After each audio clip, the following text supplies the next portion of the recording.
Welcome to this Cadline Dynamic Maps video. We'll be looking at the Print to PDF tool within MapThat. Before we explore printing, let's use a MapThat bookmark tool to auto-zoom to and open the Liverpool Planning Apps layer. The Print to PDF tool is available from the Print Tools menu, choosing Print to PDF. Firstly, let's enter a title for the print, such as Planning Applications, and then press the Print Map icon. The current map base and layers are then added into a print window, with each layer added into the legend with a designated symbol in the top right. Print window allows you to pan and zoom to update the map area as required. If you wish to change the map canvas, close the current print window and make the changes in MapThat.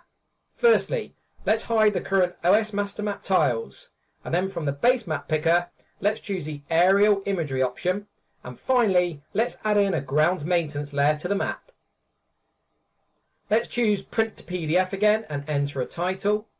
And back in the Print to PDF tool, the map window now reflects the changes we made with the ground maintenance layer and new base map shown.